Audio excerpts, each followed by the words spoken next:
So the premise centers on the aftermath of the Clarke comet, which impacted Earth 5 years prior. This singular event destroyed roughly 75% of the planet. So we drop into this hostile environment with the Garrity family. They're part of a larger group of survivors who managed to wait out the initial comet impact by hiding in a massive fortified military bunker in Greenland. The last bastion of safety. Supposedly.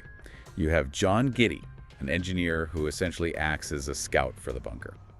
His wife, Allison, who has kind of risen to a position of leadership within the base's political structure. And you have their son, Nathan, who is a type 1 diabetic. But I want to start by looking at John on one of his scouting missions. The one near the ship, right here. He's out there on the irradiated surface. He finds a massive new crack in the Earth's crust, literally pouring out magma. He wanders near the frozen sea and finds the rusted, destroyed remnants of a cruiser ship. And the base radios him to warn of a rapidly forming radioactive storm. He's already developing a violent hacking cough just from the ambient exposure. He takes the time to pry open a ruined book inside that ship and retrieve a simple pressed flower. Yeah. But he barely gets a single second to process it before the base radios him that a radioactive storm is forming directly overhead. Because the margin for biological error in this environment is effectively zero. Zero. John has to totally outrun this radioactive cloud back to the bunker. He dives through the massive steel doors right as they are sealing shut. But inside, things are not a utopia. The geographic isolation of Greenland, which saved them initially, has now become their tomb. Yeah, so they're holding this leadership meeting, and Adam, one of the co-leaders, just lays out the brutal truth. They are critically low on supplies. The calorie math is failing. Yeah, they are burning through their inventory faster than they can replace it. They discuss the possibility of planting crops outside, but a key scientist there, Dr. Amita, she shuts the idea down immediately. The radiation levels make surface agriculture biologically impossible. Which is terrifying. It is, but she proposes an alternative, which is this radical theory regarding the main fragment of the Clarke comet that hit Western Europe. The one that caused most of the damage? Exactly.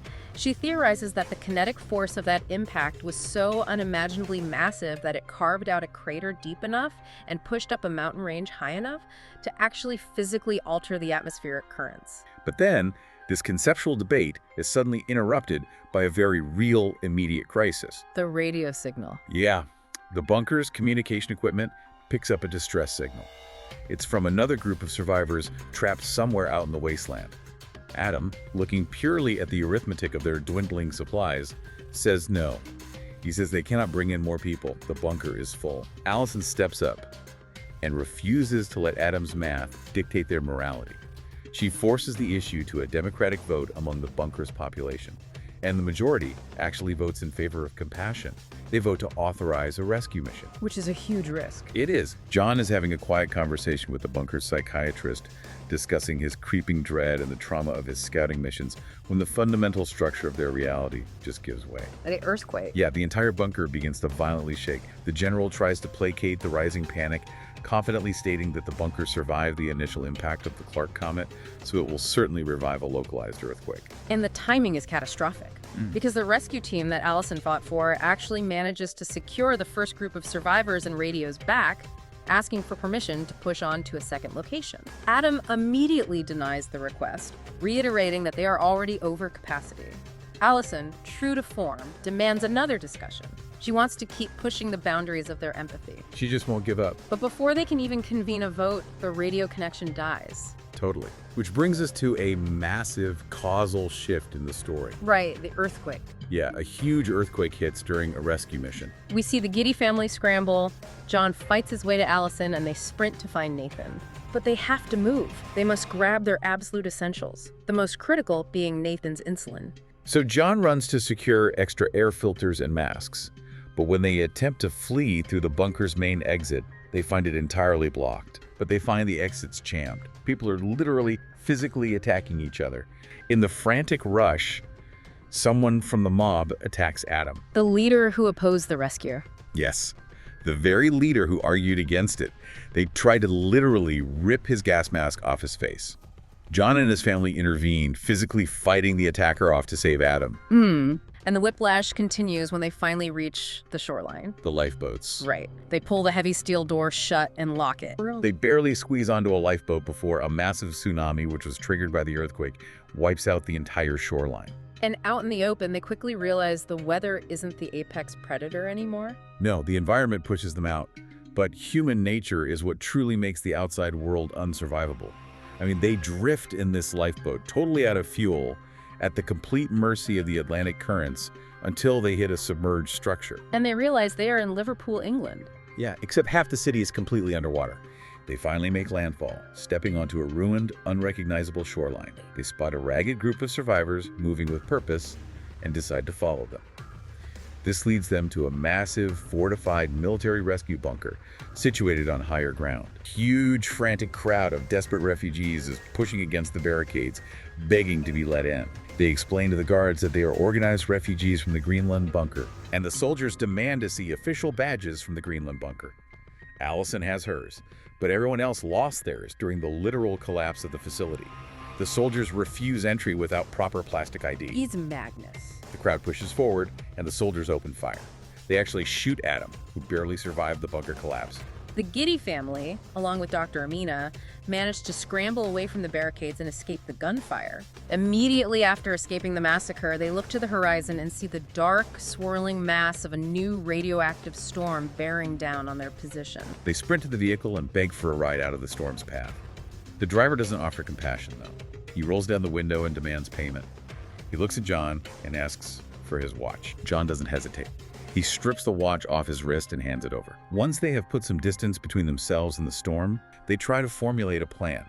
Allison remembers she has an old friend named Mackenzie who lived in London.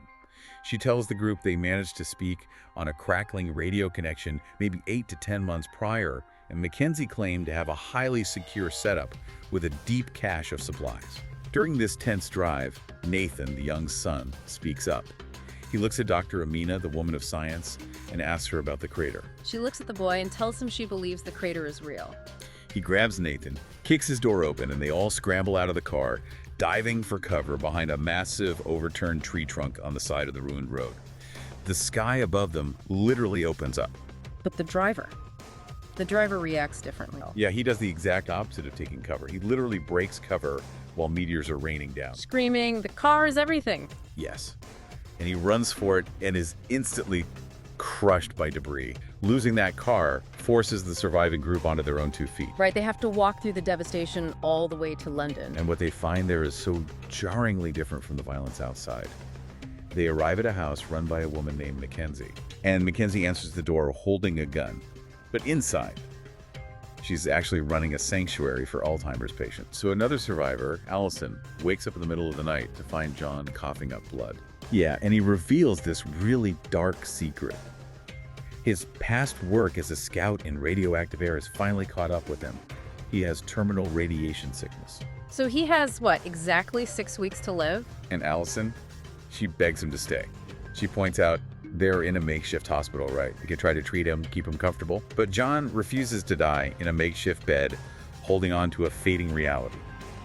He decides to use his final 6 weeks to escort his son to that rumored crater. The group sets out with a car, some supplies from a character named Mackenzie, and a gun. Right, just for self-defense. Yeah, and they are doing what you would expect on a long drive. Like they're playing card games. It's really like walking on a frozen lake.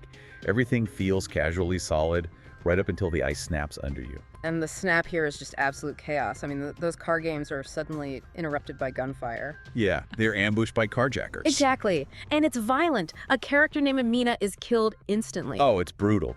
John returns fire with Mackenzie's gun, taking down the attackers. And then when he runs out of ammo, Allison literally grabs a dead attacker's weapon to finish the fight. She has to, yeah. They actually stop. They stop to bury Amina in the dirt and say a prayer. They finish this brutal drive, arriving at the English Channel to look for that boat we mentioned. They arrive, and the sea is just gone. Completely gone. It is solid land all the way from Britain to France. But as they drive toward France, they find all traffic is just stopped by this massive canyon. Oh, man. And what's fascinating here is they find a makeshift bridge built by other survivors. John and a terrified Nathan, and they're navigating this makeshift ladder bridge. Right, in extreme winds. Yes, and then suddenly there's an earthquake.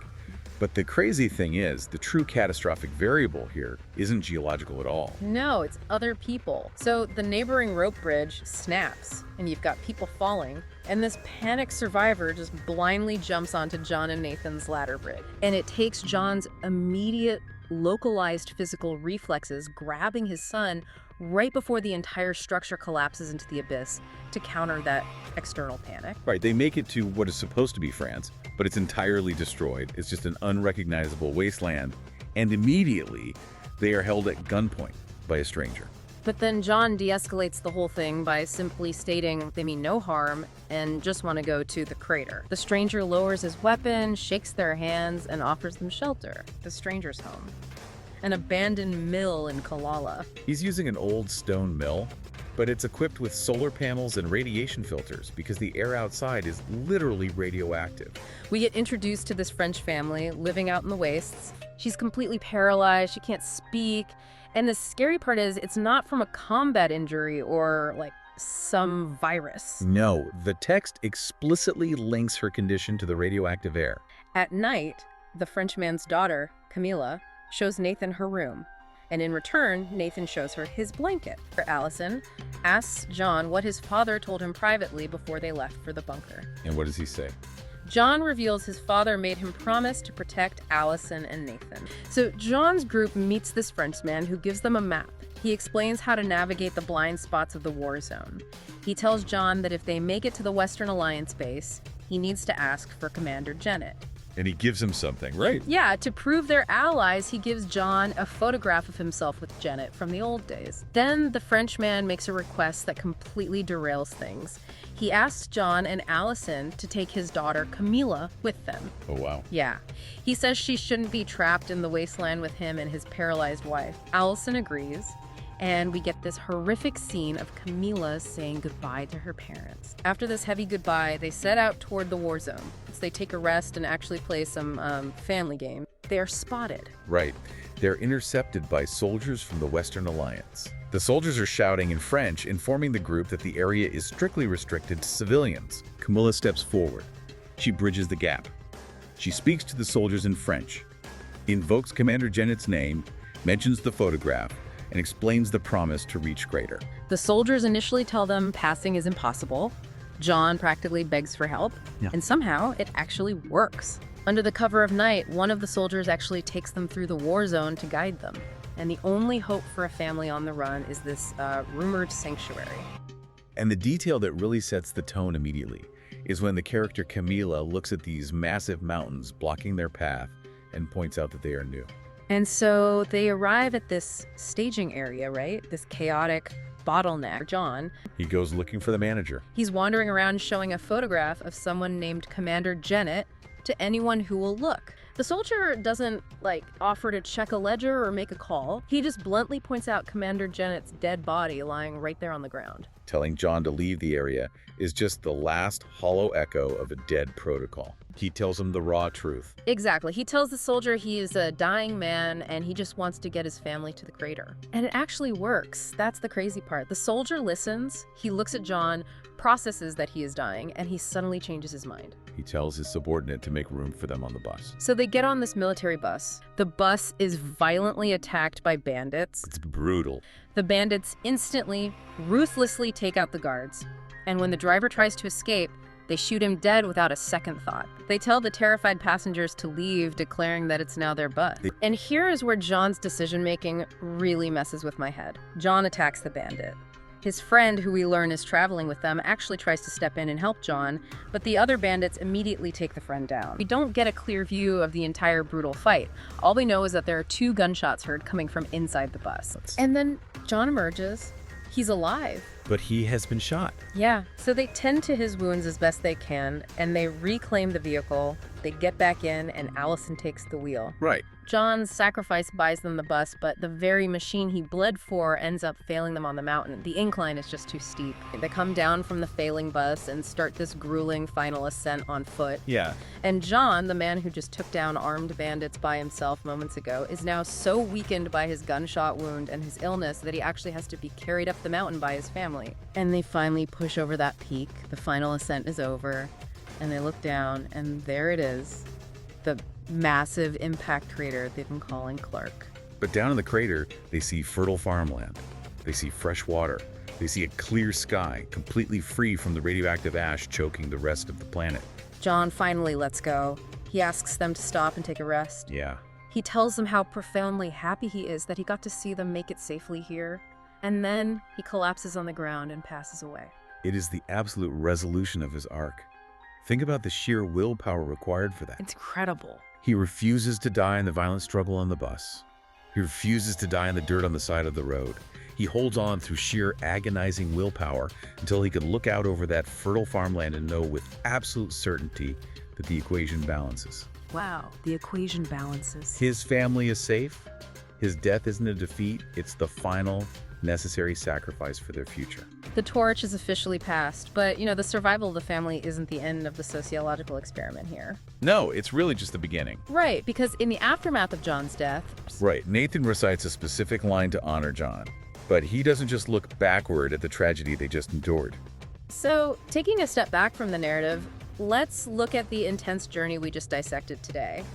We started by navigating these terrifying, newly formed geological walls, a world physically broken by its own destruction. We watched the complete collapse of institutional authority, realizing that an official uniform is entirely meaningless the moment people stop believing in the system behind it. We explored the terrifying clarity of the dying man's calculus, where impending death turns a human life into a transactional currency to be spent. And finally, we saw the symbolic shedding of the old world's machinery, forcing the survivors to reach that fertile, radiation-free haven entirely on their own battered 2 feet. It is a profound exploration of what we lose and what we have to become just to survive the end of everything. Which brings us to a final lingering thought for you to chew on today. Something to keep you up at night. Definitely. We just discussed Nathan's powerful declaration that this new world inside the Clarke crater must be guided by kindness, compassion, and understanding. Right. But considering the extreme trauma they just endured, considering the cold-blooded bandits, the desperate bargaining for a seat on a bus, and the absolutely ruthless survival instincts that were necessary just to reach the edge of that crater, how easily can these survivors truly leave the brutality of the radioactive world behind them? If the physical geography of the Earth can be violently rearranged overnight, how long will it take for the geography of their minds to finally find peace?